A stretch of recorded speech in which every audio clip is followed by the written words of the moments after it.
Halo guys, perkenalkan nama saya Talia Delima Lampiur Yohombi.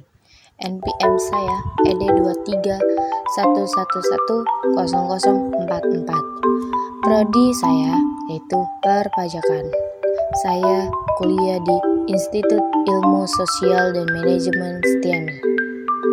Di sini saya akan melakukan pembahasan soal UTS pada mata kuliah studi kasus perpajakan yang dilaksanakan pada hari Jumat tanggal 8 November 2024. Dosen Pak Guntur Ilhamsyah SSOS MA. Pembahasan soal nomor 1. Wajib pajak dapat melakukan pengungkapan ketidakbenaran pengisian surat pemberitahuan SPT sepanjang.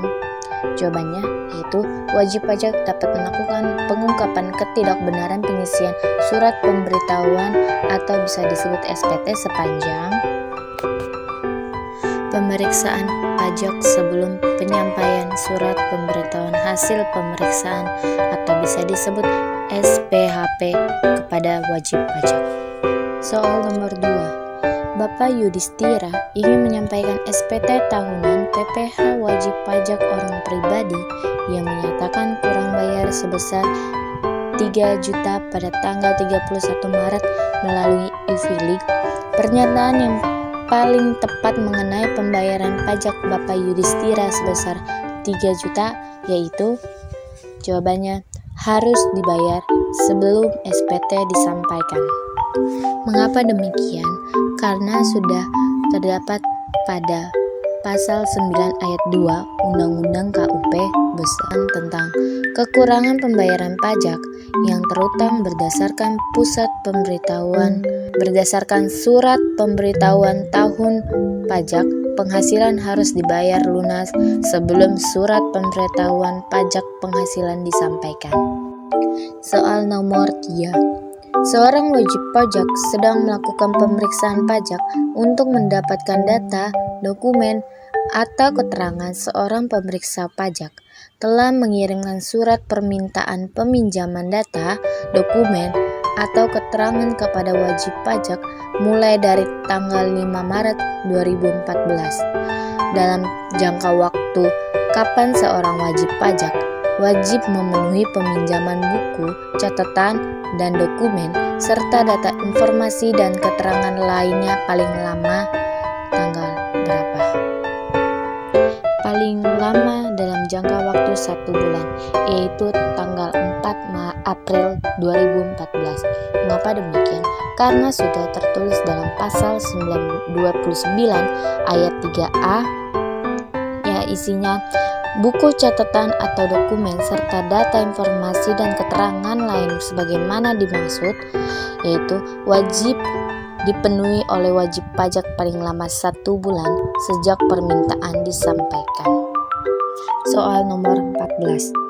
PT Garuda Indonesia merupakan perusahaan kena pajak yang melakukan transaksi penyerahan kena pajak senilai Rp350 juta pada tahun 2015. Terhadap transaksi penyerahan tersebut, PT Garuda Indonesia terlambat membuat faktur pajak.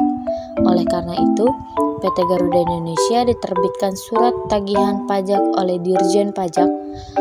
Berapakah sanksi administrasi berupa denda yang harus dibayar oleh PT Garuda Indonesia? Jawabannya, sanksi administrasi denda PT Garuda Indonesia yaitu 1% dikali 350 juta, yaitu sama dengan 3.500.000. Mengapa demikian? Karena dalam pasal 14 ayat 4 UU KUP, yaitu PKP yang terlambat membuat faktur pajak dikenakan sanksi administrasi berupa denda sebesar 1% dari dasar pengenaan pajak atau bisa disebut DPP. Perhitungan sanksi administrasi denda harus dibayar PT Garuda Indonesia yaitu 3.500.000. Soal nomor 5. Nur Cahaya, seorang janda dengan 2 anak, adalah merupakan direktur di PT Maskulin. Ia menjadi direktur semenjak perusahaan didirikan, yaitu pada tanggal 30 Desember 2010. Pada tanggal 15 Maret 2012, ia kawin dengan James, seorang duda 2 anak, pegawai perusahaan PT Semilir. Berapa PTKP Nur Cahaya tahun 2012?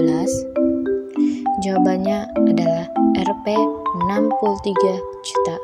Mengapa demikian?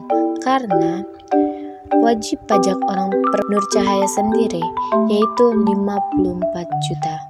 Sedangkan anak Nur Cahaya yaitu 9 juta.